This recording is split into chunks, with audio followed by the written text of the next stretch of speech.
हमारे खास कार्यक्रम नेटवर्क 10 के रिपोर्टर लाइव में आपका स्वागत है, जिसमें हमारे साथ प्रदेशों की राजधानियों और शहर से हमारे संवाददाता जुड़ेंगे जो जानकारी देंगे कि क्या है उनके शहर की खास खबरें। और इसी पर अधिक जानकारी के लिए हमारे साथ हमारे संवाददाता अजहर हुसैन श्रीनगर से जुड़ गए हैं। अजहर, आपके पास आते हुए जम्मू कश्मीर की अगर मैं बात करूं तो क्या कुछ बड़ी खबरें हैं? देखिए, भीषण गर्मी की वजह से अगर हम पूरी घाटी की बात करें तो एक तो तपती हुई धूप है, ये एक बड़ा जो है समस्या बन चुका है। लेकिन दूसरी जानिब अगर हम आरडीडी डिपार्टमेंट की बात करें, यानी रूरल डेवलपमेंट डिपार्टमेंट की बात करें, जिसने पूरी तरीके से जो रूरल एरियाज है या ग्रामीण एरियाज है, वहां की एक छवि जो है वो चेंज कर दिया। कहीं ना कहीं वहां पे सेतु सफाई या बड़े बड़े प्रोजेक्ट्स है, उनका काम करने में काफी सामने आ गया। लेकिन आपकी बार जो है तकरीबन अगर हम टोटल पंचायत की बात करें जम्मू कश्मीर में, जो 4290 पंचायत है पूरे जम्मू कश्मीर में, अब की बार जो कैपेक्स बजट आया है उसमें काफी जो है कटौती देखने को मिल रही है। यहाँ पे तकरीबन जो कैपेक्स बजट में 23 लाख तक जो है एक पंचायत हल्के को मिलता था, लेकिन अब की बार जो है इनको खाली 16 लाख मिल रहे हैं ताकि वो ग्रामीण का जो विकास है वो यहाँ पे कर सके। इस हवाले से जो डीडीसीज है या चेयरपर्सन है या सरपंच पंच, उन्होंने काफी जो है आलोचनाएं की और उनका साफ तौर पे कह रहा है कि पिछले साल भी इसमें कटौती की गई, लेकिन उसके बाद में जब उन्होंने प्रदर्शन किया तो उसके बाद में वो पैसा उनको फिर वापस लौटाया गया। तो कहीं ना कहीं जब इस चीज को हमने बात की चेयरपर्सनों से, कुछ डीडीसी से, उनका साफ तौर पर कहना है कि पीआरआई का जो फंड है ये सेंटर से आता है और सेंटर से इसमें कोई कटौती नहीं हो रही है। लेकिन अलबत्ता जो राज्य सरकार है, तो राज्य सरकार की ओर से जो सीपीओ है उनको और बीडीओ को डायरेक्शन मिल रहे हैं कि वो इसमें कटौती कर सके ताकि जो उनके एमएलएज है, बाकी जो फंड्स है उनको डाइवर्ट करें। फिलहाल ये एक जो है यहाँ पे समस्या बनी हुई है। फिलहाल आने वाले समय में ये कहां तक ये बात पहुंचती है, क्या वाकई तौर पे इस पे जो डीडीसीज है या चेयरपर्सन है क्या वो प्रोटेस्ट करेंगे जिस तरीके से उन्होंने पिछले साल भी किया था, इस पे अभी कहना कबलस वक्त होगा। लेकिन इस पे साफ तौर पे पूरे जम्मू कश्मीर में सियासत जो है गरमानी शुरू हो गई है। ये बड़ी खबर है। और दूसरी खबर की अगर हम बात करें टूरिज्म के हवाले से, टूरिज्म में हालांकि पहलगाम बाईसरन अटैक के बाद में हालांकि पूरे घाटी जम्मू कश्मीर में जो टूरिज्म का स्कोप जो फुल पैक रहता था उससे पहले, लेकिन उसके बाद में वो ग्राफ जो है धीरे धीरे कम हो गया। लेकिन कोशिश ये रही, क्योंकि चीफ मिनिस्टर उमर अब्दुल्ला के जो उसका विभाग है वो टूरिज्म डिपार्टमेंट ही है, उसके अंदर जो टूरिज्म का है पोर्टफोलियो है वो है, लेकिन उसके बाद में इसको रिबिल्ड करने में, इसको रिवाइव करने में कोई कमी नहीं छोड़ी जा रही है, चाहे सेंटर से लेके या रियासी सरकार से। लेकिन उसके बाद में भी अभी भी ये उस तरीके से बूस्ट नहीं हो पा रहा है जिस तरीके से ये इसको आना चाहिए था। आपको मैं थोड़े से आंकड़े बता दूं कि श्रीनगर के इंटरनेशनल एयरपोर्ट में जो रूटीनली जो अराइवल और डिपार्चर जो फ्लाइट्स होते थे वो तकरीबन 100 से ज्यादा यानी 105 तक चला जाता था, लेकिन आज की डेट में यही फ्लाइट जो तकरीबन 40 से 50 जो फ्लाइटें हैं जो डिपार्चर और अराइवल में शामिल है। तो कहीं ना कहीं इससे साफ तौर पे दिख रहा है कि इस समय जो है टूरिज्म को कितना बड़ा जो है दचका वो पहुंचा है। और साथ ही साथ जो वंदे भारत ट्रेन के हवाले से आपको अपडेट बता दूं कि जिस तरीके से पूरी दुनिया में एक बड़ा ब्रिज जो चुनाव वैली में एक ब्रिज बना हुआ है, अब की बार में जो वहां की जो इंतजामिया है और इंतजामिया के साथ साथ टूरिज्म डिपार्टमेंट और जो है बाकी चीजें जो इंतजामिया है वो इस चीज में लगी हुई है, फोकस लगी हुई है कि उस चुनाव वैली जो बड़ा ब्रिज है उसको वहां पे जो है टूरिज्म के स्थल पे लाया जाए ताकि टूरिस्ट जो है वहां पे अट्रैक्ट हो जाए। और उस पे एक रोड मैप बनाया जा रहा है, ना कि वहां पे, बल्कि जो भी श्रद्धालु कटरा आएंगे और कटरा के बाद में वो डायरेक्ट उस ब्रिज पे आएंगे ताकि ये इस चीज से लुत्फानंदोज हो। इसके ऊपर जो है एक रोड मैप तैयार किया जा रहा है और इसके अगल बगल में जितने भी रहने वाले हैं, एक तो उनको रोजगार भी मिलेगा और साथ ही साथ जो साधन है। बाकी अपडेट में जानूंगी आपसे। हमारे साथ ईशा ठाकुर जो कि चंडीगढ़ से जुड़ गई हैं और साथ ही साथ हमारे संवाददाता पल्लवी श्रीवास्तव जो कि दिल्ली से जुड़ गए हैं। पल्लवी, सबसे पहले आपके पास आते हुए अगर दिल्ली की बड़ी खबरों की बात करूं तो क्या है आज के बड़े अपडेट?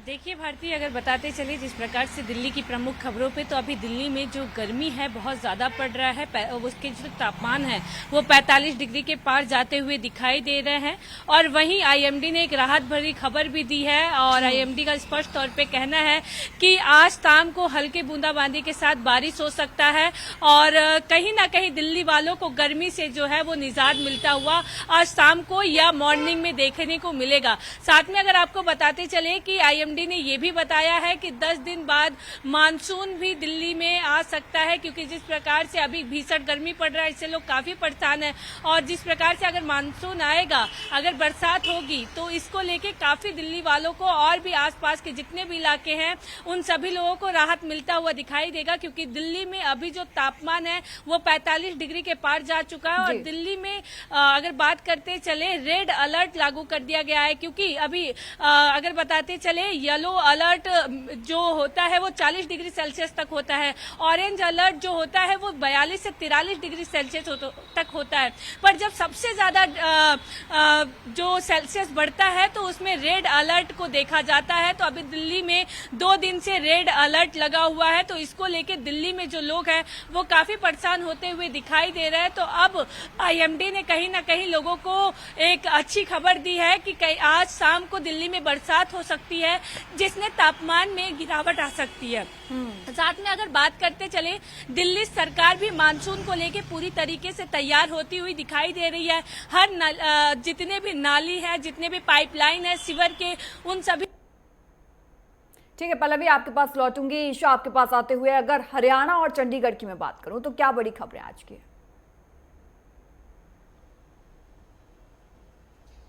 देखिए, जिस तरीके से अगर हम बात करें हरियाणा और चंडीगढ़ के लिहाज से या पंजाब के लिहाज से, तो भीषण गर्मी इस वक्त पड़ रही है। पंजाब, हरियाणा, चंडीगढ़ में आज भीषण गर्मी और हीट वेव का रेड अलर्ट जारी किया गया है। और मौसम विभाग की तरफ से कल की अगर बात करें तो 14 जून के लिए ऑरेंज अलर्ट जारी किया है, लेकिन मौसम विभाग का कहना है कि दोपहर बाद इसमें भी अपडेट किया जाएगा, तो ऑरेंज अलर्ट को रेड अलर्ट में भी बदला जा सकता है। रेड अलर्ट के चलते लोगों को ये साफ तौर से हिदायत अब दी गई है कि दोपहर 12 बजे से 3 बजे तक बिल्कुल भी घरों से बाहर ना निकले और अपने स्वास्थ्य का ध्यान रखें, क्योंकि लू लगने का खतरा बहुत ज़्यादा यहाँ पर बढ़ गया है। गर्मी जिस तरीके से लगातार यहाँ पर अपनी चरम पर है, इससे लोगों के स्वास्थ्य पर तो प्रतिकूल असर पड़ ही रहा है। लेकिन लगातार देखिए बिजली कट यहाँ पर लगते नजर आ रहे हैं, चाहे हरियाणा की बात करें, पंजाब की, या सिटी ब्यूटीफुल चंडीगढ़ की बात करें, तो यहाँ पर भी कई शहरों में, चंडीगढ़ के कई शहरों में इस वक्त जो बिजली है वो नहीं है, लाइट गई हुई है। पंजाब की कई जगहों की अगर बात करें, शहरों की बात करें, वहाँ पर 12 से 13 घंटे तक लाइट नहीं है। आप जीरकपुर की बात करें या खरड़ की, वहाँ 12 से 13 घंटे तक लाइट की आपूर्ति नहीं हो रही है, जिससे लोगों को बहुत ज़्यादा मुश्किलों का सामना करना पड़ रहा है। और जिस तरीके से भीषण गर्मी इस वक्त पड़ रही है, इससे कहीं ना कहीं बिजली की जो डिमांड है वो हाई लेवल पर पहुंच चुकी है। और बिजली की डिमांड बढ़ने से जो एसी लगातार चल रहे हैं और कूलर लगातार चलने के चलते जो बिजली की डिमांड है वो बढ़ी है। लेकिन चिंता का विषय ये है कि अगर हम भाखड़ा बांध की बात करें या रणजीत सागर बांध की बात करें, तो वहाँ पर भी पानी का जल स्तर काफ़ी घट गया है। और इसके चलते जिस तरीके से बिजली की डिमांड बढ़ रही है, तो आने वाले समय में अघोषित कट भी लग सकते हैं। लेकिन राहत की बात ये ज़रूर कह सकते हैं कि मौसम विभाग की तरफ से 15 जून के लिए येलो अलर्ट जारी किया गया है, लेकिन साथ ही ये भी कहा गया है कि आंधी तूफान और हल्का बूंदाबांदी होने की संभावना है। 16 के बाद मौसम में बदलाव देखने को मिलेगा और 17 तारीख को बारिश की संभावना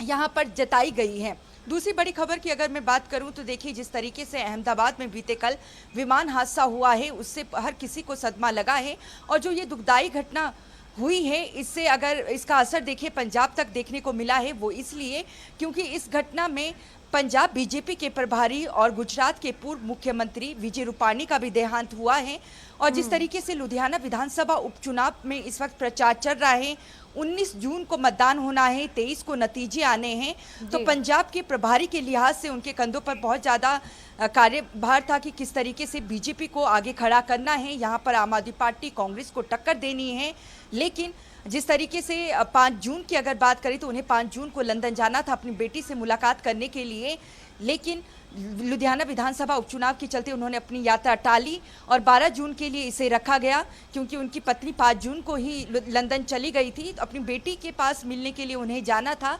लेकिन एक बहुत बड़ी घटना यहाँ पर हुई और उस घटना का प्रभाव कहीं ना कहीं पंजाब तक देखने को मिला है। और बीजेपी कहीं ना कहीं अब बिल्कुल इस घटना से टूट गई है, क्योंकि पंजाब बीजेपी के वो प्रभारी हैं। प्रभारी के चलते वो लगातार प्रचार भी यहाँ पर देखिए करते नजर आ रहे थे और अपनी यात्रा भी उन्होंने चुनाव प्रचार के तहत ही टाली थी। और लंदन जाने के बाद अपनी बेटी से मुलाकात के बाद उन्होंने पंजाब आना था दोबारा। तो लेकिन एक बहुत बड़ी घटना, दुखदाई घटना, जिसका सभी को दुख है। जी बिल्कुल दुखद खबर तो है ईशा। और देखिए कल से ही नेटवर्क 10 पर भी हमने सारी तस्वीरें जो हैं वो उस प्लेन हादसे से जुड़ी हुई दिखाई थी। 242 लोगों की मौत जो है बड़ा आंकड़ा है। आपके पास वापस लौटूंगी, हमारे साथ उपेंद्र सिंह राणा जो कि देहरादून से जुड़ गए हैं लाइव। उपेंद्र, अगर मैं उत्तराखंड की बात करूं तो क्या कुछ बड़ी खबरें यहाँ क्यों हैं?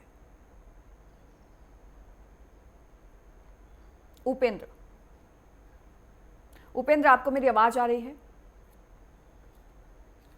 चलिए उपेंद्र से वापस संपर्क साधने की कोशिश करेंगे। और अजहर आपके पास आते हुए, देखिए टूरिज्म को लेकर हम तमाम तरीके की कोशिशें जो हैं वो देख रहे हैं कि जम्मू कश्मीर में की जा रही हैं। उसके साथ साथ सियासत से जुड़ी भी तमाम खबरें जो हैं वो आपने दी, लेकिन उसके अलावा और क्या कुछ अपडेट है? देखिए, इसके अलावा अगर हम टूरिज्म के हवाला बाकी खबरों की ओर बात करें, एजुकेशन डिपार्टमेंट यानी हायर एजुकेशन डिपार्टमेंट की अगर हम बात करें, तकरीबन 48 ऐसे डिग्री कॉलेजेस है, जिसमें तकरीबन 18 कॉलेज जो जम्मू क्षेत्र में है और घाटी में तकरीबन 20 कॉलेजेस है जो आज की डेट में हेडलेस है, यानी उनके पास आज की डेट में प्रिंसिपल नहीं है, बल्कि जो बाकी का काम है वो जो जूनियर फैकल्टी है वो वहां पे अंजाम दी गई। ये बड़ा सवालिया निशान है सरकार पे और जम्मू कश्मीर सरकार पे। और इसके बाद में जो हायर सेकेंडरीज है वहां पे भी कुछ ऐसे स्कूल्स है जो विदाउट हेड है, और इस हेड की वजह से उस प्रक्रिया में, उस एजुकेशन सिस्टम में काफी कठिनाइयों का सामना करना पड़ रहा है। एक और अपडेट यहाँ पे देना चाहता हूं कि पुंछ जिले से, पुंछ जो है वहां पे एंटी करप्शन ब्यूरो की एक बड़ी कार्रवाई, और करप्शन ब्यूरो की ये कार्रवाई जो है एक पटवारी के खिलाफ, बेसिकली उसने रिश्वत मांगी है। एक जल शक्ति विभाग का एक कर्मचारी था, उसका कुछ नकल लेना था जमीन का, तो उस हवाले से उसने डिमांड की थी 5,000 रुपए की, और उसके बाद में उसने शिकायत दर्ज की थी एसीबी ने, और एसीबी ने कल ही जो है छापामार कार्रवाई अंजाम दी, और कल जाके जो आज सुबह तक वो कंप्लीट हुआ, और उसमें जितने भी पैसे हैं और उसके साथ साथ कुछ ऐसे दस्तावेज भी वहां पे शामिल हुए हैं, और न कि उसके घर पे छापामार कार्रवाई अंजाम दी, बल्कि जो पटवार खाना है, जो इसका ऑफिस है, वहां पे भी छापामार कार्रवाई अंजाम दी। मतलब तमाम बड़े अपडेट जो है वो है। बिल्कुल भ्रष्टाचार देखिए वैसे भी बड़ी एक समस्या बना हुआ है, और अजहर देखिए हम तमाम जगह पर भ्रष्टाचार देख रहे हैं। उत्तराखंड भी जो है भ्रष्टाचार में लिप्त इस वक्त नजर आया, और अब देखिए जम्मू कश्मीर से भी कुछ इस तरीके की खबरें जो है वो आई हैं। उपेंद्र एक बार फिर से हमारे साथ जुड़ गए हैं। उपेंद्र, अगर मैं उत्तराखंड की बड़ी खबरों की बात करूं तो क्या है आज की बड़ी खबर? देखिए भारतीय, आज की अगर बड़ी खबर की अगर बात की जाए, जिस तरीके से मौसम को लेकर अगर बात करें तो जिस तरीके से जो भीषण गर्मी, जो उमस से जिस तरीके से लोग जो परेशान हैं, उससे जो है अब फिर से राहत मिलने की उम्मीद जो है वो फिर से जग गई है, क्योंकि कल देर रात से लगातार प्रदेश भर में जो है भारी बारिश जो है वो देखने को मिल रहा है, और अभी भी देहरादून सहित तमाम जगहों पर जो है काले बादल जो है वो छाए हुए हैं, ठंडी हवाएं जो है वो चल रही है, क्योंकि जो पहाड़ी इलाके हैं वहां पर जिस तरीके से जो बारिश चल रही है, और ऐसे में देहरादून में भी देर रात से जो है काफी बारिश जो है वो हुई है, और अभी भी जो है उम्मीद ये जताई जा रही है, आशंका जिस तरीके से जो पूर्वानुमान मौसम विभाग की ओर से लगाया गया है कि 13 और 14 जिस तरीके से जून को काफी बारिश जो है प्रदेश के कई हिस्सों में जो है वो देखने को मिल सकता है। और आज जो है आप जो तापमान है उसमें भारी गिरावट भी जो है वो देखने को मिली है। 30 डिग्री तक जो है वो तापमान पहुंच चुका है, जिस तरीके से 40 के पार जिस तरीके से तापमान पहुंच चुका था वो फिर से घटकर जो है 30 के करीब जो है वो पहुंच चुका है। यानी कि ये कह सकते हैं कि जिस तरीके से जो भारी गर्मी, उमस जिस तरीके से हो रही थी, इससे कहीं ना कहीं आम लोगों को जो है भारी राहत जो है वो मिली है। अभी मौसम विभाग का ये मानना है कि जल्द ही उत्तराखंड में जो है वो मानसून जो है वो आएगा और ऐसे में काफी बारिश जो है इस बार देखने को मिल सकती है, क्योंकि 60% के ज्यादा जिस तरीके से जो बारिश अप्रैल मई में जिस तरीके से देखने को मिली, ऐसे में अब ये उम्मीद जताई जा रही है कि जो ये मानसून सत्र जो आने वाला मानसून सत्र होगा, ऐसे में भारी बारिश जो है उत्तराखंड के कई जिलों में जो है देखने को मिला। खासतौर पर जो उत्तरकाशी, चमोली, रुद्रप्रयाग, पिथौरागढ़, बागेश्वर और नैनीताल, ये 6 से 7 जनपद ऐसे हैं जहां पर भारी से बहुत भारी बारिश जो है वो होने की उम्मीद जो है वो जताई जा रही है। साथ ही साथ शाम के समय पर जो है तेज हवाएं चलने की भी उम्मीद जो है वो जताई जा रही है। हालांकि मौसम विभाग के मानना है कि अभी 20 जून के करीब जो है मानसून उत्तराखंड में दस्तक देना जो है वो शुरू कर देगा, लेकिन उससे पहले ही जिस तरीके से अप्रैल माह से ही लगातार उत्तराखंड में बारिश हो रही है, इससे जो है काफी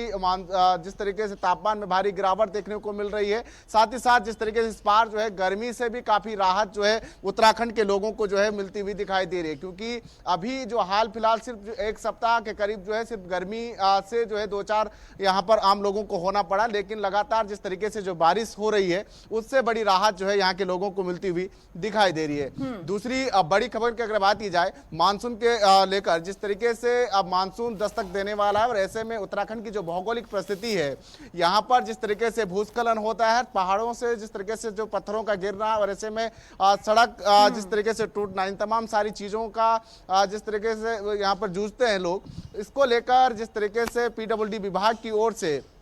एक ऐप को जो है वो जारी किया गया है, जिसमें रोड क्लोजर ऐप, इसके के जरिए जो है कोई भी जिस तरीके से जो लोग हैं वो उससे पता कर पाएंगे कि रोड जो है वो कहां पर अभी जो है भूस्खलन की चपेट पर है, कहां पर सड़कें टूटी हुई है, कहां पर जो है सड़कें बंद हैं। इन तमाम चीज़ों की जानकारी जो है उनको पहले ही मिलेगी और साथ ही साथ ये भी देखा जाएगा कि कितने टाइम, कितना समय जो है रोड खुलने में लगेगी। इन तमाम सारी जानकारी जो है ये रोड क्लोजर ऐप के जरिए जो है उनको मिलेगी। इसको लेकर जिस तरीके से आपदा प्रबंधन विभाग से लेकर पीडब्ल्यूडी विभाग पूरी तरीके से तैयार होता हुआ दिख रहा है। उनका ये मानना है कि मानसून से पहले सभी तैयारियां जो है वो पहले ही जो है वो की जा रही है। साथ ही साथ जिस तरीके से जो चारधाम यात्रा के दौरान जिस तरीके से जो रूट्स बंद हो जाते हैं और जिस तरीके से जो पर्यटक घूमने के लिए यहाँ पर आते हैं उनको काफी दिक्कतों का सामना करना पड़ता है, तो ऐसे में अगर वो रोड क्लोजर ऐप के जरिए जो है वो पता कर पाएंगे। बिल्कुल उपेंद्र, देखिए तमाम बातों का ख्याल रखना बहुत जरूरी है और तमाम बातों का ख्याल रखा जा रहा है, ये बड़ी बात है। आपके पास वापस लौटूंगी पल्लवी, देखिए टेक्निकल इश्यू के चलते आपको रोकना पड़ा था, आप अपनी बात पूरी कर लीजिए। पल्लवी, देखिए भारतीय, अगर बात करते चले दिल्ली की कुछ प्रमुख खबरों पे, तो जिस प्रकार से दिल्ली में जो अहमदाबाद में जो विमान हादसा हुआ जिसमें 242 लोगों की निर्मम हत्या हो गई, लोगों की मृत्यु हो गई, तो इसको लेके दिल्ली में जितने भी सीएम और मंत्री और साथ में अगर बात करते चले जो विधायक और सांसद, उन सभी लोगों के जो कार्यक्रम थे उन सभी चीजों को निरस्त कर दिया गया है। और जिस प्रकार से अगर दिल्ली की और भी प्रमुख खबरों की बात करें तो आज दिल्ली में नया सिंह सैनी, हरियाणा के जो मुख्यमंत्री हैं, आज दिल्ली में 3:30 बजे आएंगे और कई केंद्रीय मंत्री के साथ उनकी बैठक भी हो सकती है। और साथ में अगर बताते चले जिस प्रकार से दिल्ली में अभी मानसून आने वाला है और दिल्ली पूरा पानी से खचाखच भर जाता है, तो इसको लेके जो पीडब्ल्यूडी के मंत्री हैं प्रवेश साहिब सिंह वर्मा, उन्होंने स्पष्ट तौर पर जनता से कहा है कि अब दिल्ली में जल भराव नहीं होगा और हम सभी सीवर को और पाइपलाइन को सही करेंगे और दिल्ली को पानी से अब भरने नहीं देंगे, क्योंकि लगातार जो पिछली सरकार रही है अरविंद केजरीवाल की, तो इसमें लगातार दिल्ली के जो पानी है वो हर एक रोड पे लगते हुए दिखाई दिए, जिससे लोगों को काफी समस्याओं का सामना करना पड़ा है। पर अब भारतीय जनता पार्टी की सरकार है, तो भारतीय जनता पार्टी के जो मंत्री प्रवेश साहिब सिंह वर्मा है, उन्होंने स्पष्ट तौर पर कहा है कि हम अब दिल्ली को पानी से भरने नहीं देंगे। तो ये भी देखना बड़ा दिलचस्प हुआ, क्योंकि लगातार प्रवेश वर्मा निरीक्षण करते हुए दिखाई दे रहे हैं और दिल्ली में जैसे ही बरसात होता है तो जितने भी सीवर है, पाइपलाइन है, वो सब भरने लगते हैं। तो इसको लेके लगातार जो है वो दिल्ली सरकार की गवर्नमेंट काम करती हुई दिखाई दे रही है। साथ में अगर बात करते चले भारती, तो जिस प्रकार से दिल्ली में अभी भलसवा का जो पहाड़ है, कूड़ों का जो पहाड़ है, और भी दिल्ली में ऐसे 3 बड़े बड़े पहाड़ है, इसको लेके जो पर्यावरण मंत्री मनजिंदर सिंह सिरसा है वो लगातार निरीक्षण कर रहे हैं और सीएम रेखा भी उनके साथ लगातार काम करती हुई दिखाई दे रही है। और सीएम रेखा कल निरीक्षण करके आई हैं और उन्होंने कहा है कि हम लगभग अभी तक 2 से 3 किलोमीटर दूर तक पहाड़ को काटने का काम किया है भारतीय जनता पार्टी ने, क्योंकि अभी 100 दिन के कार्यकाल पूरे हुए हैं और इसी बीच में 100 दिन में ही हमने कहीं ना कहीं भलसवा का जो कूड़े का पहाड़ है उसे कम करने का काम किया और वहां पे ज्यादा से ज्यादा जो काटने छाटने का काम है जो मशीन करती है वो ज्यादा से ज्यादा लगाया गया है और जो भलसवा का पहाड़ है उसे भी काटने का काम करती हुई दिखाई दे रही है। और वहां पे बैम्बू का पेड़ भी लगाती हुई दिल्ली सरकार दिखाई दे रही है, क्योंकि बैम्बू का पेड़ इसलिए भी लोग लगाते हैं क्योंकि उसे ज्यादा पानी की आवश्यकता नहीं पड़ती है और ज्यादा खाद की आवश्यकता नहीं पड़ती है। वो गर्मी और ठंड दोनों ही टाइम में वो बढ़ने का कार्य करती है। तो इन सभी चीजों को मद्देनजर रखते हुए, पर्यावरण को सुरक्षित रखते हुए जो दिल्ली सरकार है उसमें भी काम करती हुई दिखाई दे रही है। और लगातार जो दिल्ली को डेवलपमेंट की ओर ले जाने के लिए दिल्ली सरकार पीएम नरेंद्र मोदी के साथ भी बैठक की और साथ में अमित शाह, गृह मंत्री अमित शाह के भी साथ बैठक करती हुई दिखाई दी है। तो कहीं ना कहीं अब दिल्ली का जो डेवलपमेंट है, जो भारतीय जनता पार्टी ने बेड़ा उठा रखा है कि हम दिल्ली को 5 सालों में उच्च विकास की तरफ ले जाएंगे, तो वो अब कहीं ना कहीं दिल्ली सरकार करती हुई दिखाई दे रही है। ठीक है, आपके पास वापस लौटूंगे। अजहर, देखिए अहमदाबाद में एक दुखद हादसा हुआ जिसकी चर्चा पूरे देश में है, लेकिन उसके अलावा गर्मी की भी चर्चा पूरे देश में बनी हुई है। बिजली कटौती जो है बड़ी समस्या बनी हुई है, क्या कुछ अपडेट है? देखिए, अहमदाबाद इंसिडेंट के बाद में हालांकि जम्मू कश्मीर के मुख्यमंत्री और उसके साथ साथ पीडीपी यानी पीपल्स डेमोक्रेटिक पार्टी के प्रवक्ता जो है उसने भी ट्वीट करके जो है दुख का इजहार किया है। हालांकि इस हादसे के बाद में सभी पॉलिटिकल और सभी जो जितने भी सोसाइटी से लोग हैं वो काफी गमजदा है इस इंसिडेंट के बाद में। अगर मौसम की बात करें तो मौसम बिल्कुल जो है तपती हुई गर्मी से जो है लोगों को फिलहाल कोई राहत नहीं मिल सकती है, क्योंकि यहाँ पे भी अगर हम घाटी की बात करें, घाटी का जो पारा है तकरीबन 34 डिग्री तक पहुंच गया। हालांकि रात में जो है उस दर्जे हरारत में कमी होती है, क्योंकि रात में तकरीबन 10 डिग्री जो है टेम्परेचर रिकॉर्ड किया गया है। तो इसी सिलसिले में अगर जम्मू क्षेत्र में जो है भीषण गर्मी वहां पे भी दे सकती है, लेकिन मौसम विभाग का माने कि अगले 24 घंटे तक जो है हीट वेव का प्रकोप जो है वो बढ़ सकता है, लेकिन उसके बाद में 24 घंटों के बाद में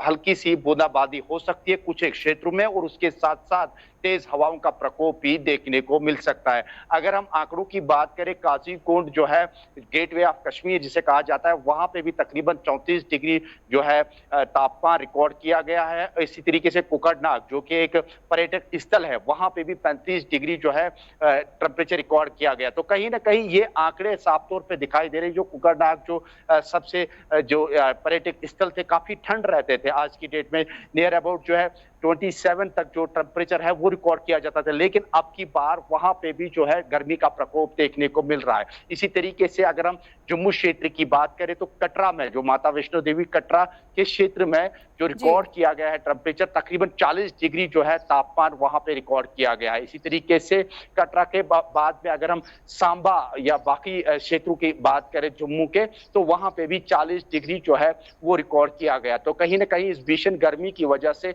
आम जनजीवन जो है काफी प्रभावित हुआ है। जम्मू क्षेत्र में इसका खासा असर देखने को मिल रहा है वो इस प्रकार से, क्योंकि वहां पे जो बिजली लोड शेडिंग जो कट ऑफ है उसको लेके जो है लोग परेशान है। हालांकि दिन के समय में या आफ्टरनून में वो आप देख सकते हैं वहां पे कि बच्चे जो है नदी नालों में जो है पानी के साथ वो वहां पे नहाते हुए दिख रहे हैं, क्योंकि जब हमने उनसे बात की तो उनका साफ तौर पर कहना है कि इस गर्मी से बचने के लिए, क्योंकि घर में जब बिजली नहीं होते तो बाहर जाके वो नदी नालों में स्नान के लिए आते हैं, तो जिसकी वजह से उनको थोड़ी सी राहत मिल सकती है। लेकिन फिलहाल जिस तरीके से मैंने पहले भी बताया कि मौसम विभाग का माने कि अगले 24 घंटे तक जो है पूरे जम्मू कश्मीर में ये हीट वेव जो है बढ़ सकता है, लेकिन 24 घंटे के बाद में हल्की फुल्की सी बूंदाबांदी जो है कई एक इलाकों में देखने को मिल सकती है, और उसके साथ साथ तेज हवाओं का प्रकोप भी देखने को मिल सकता है। ठीक है अजहर, आपके पास वापस लौटूंगी। ईशा, देखिए आपसे एक छोटा सा कमेंट चाहूंगी मैं। सियासत जो पंजाब में चल रही है, क्योंकि गर्मी का पारा तो बढ़ा हुआ है लेकिन सियासी पारा भी देखिए पंजाब में बढ़ा हुआ है, तो आप उसको किस तरीके से ग्राउंड जीरो पर देख रहे हैं? उसके बाद मैं उपेंद्र के पास जाऊंगी। ईशा। देखिए, पंजाब की राजनीति की अगर बात करें तो यहाँ पर लुधियाना विधानसभा उपचुनाव को लेकर प्रचार चल रहा है। 19 तारीख को वोट होना है और जिस तरीके से प्रचार थम जाएगा, 17 तारीख को 23 को नतीजे आने हैं। और इस सीट पर इसलिए भी नज़र है क्योंकि राज्यसभा सांसद संजीव अरोड़ा को आम आदमी पार्टी ने अपना उम्मीदवार बनाया है और सभी की नज़रें हैं कि अगर आम आदमी पार्टी ये सीट निकाल लेती है तो क्या राज्यसभा पंजाब से आप सुप्रीमो अरविंद केजरीवाल जाएंगे। लेकिन इन सब के बीच बीते कल जो घटना घटित हुई है, देखिए अहमदाबाद की, इससे कहीं ना कहीं बीजेपी को एक बहुत बड़ा नुकसान हुआ है जिसकी भरपाई होना बहुत ही मुश्किल है। पंजाब बीजेपी के प्रभारी के तौर पर यहाँ पर कार्य कर रहे थे विजय रूपाणी और लगातार चुनाव प्रचार भी उन्होंने किया था और यही वजह थी कि प्रचार के चलते उन्होंने अपनी यात्रा को टाल दिया था 12 तारीख तक के लिए। और विजय रूपाणी उस वक्त बीजेपी के साथ खड़े रहे जब सुनील जाखड़, जो कि पंजाब बीजेपी के प्रधान हैं, उन्होंने कहीं ना कहीं पार्टी के कार्यक्रमों से किनारा कर लिया था लोकसभा चुनाव के नतीजों के बाद। और ऐसे में तब भी उन्होंने पार्टी को संभाले रखा विजय रूपाणी ने और प्रचार करते हुए नजर आए। लेकिन एक बड़ा नुकसान भारतीय जनता पार्टी के लिए जिसकी भरपाई होना बहुत ही मुश्किल। जी ठीक है, आप चारों का बहुत बहुत धन्यवाद तमाम जानकारी के लिए।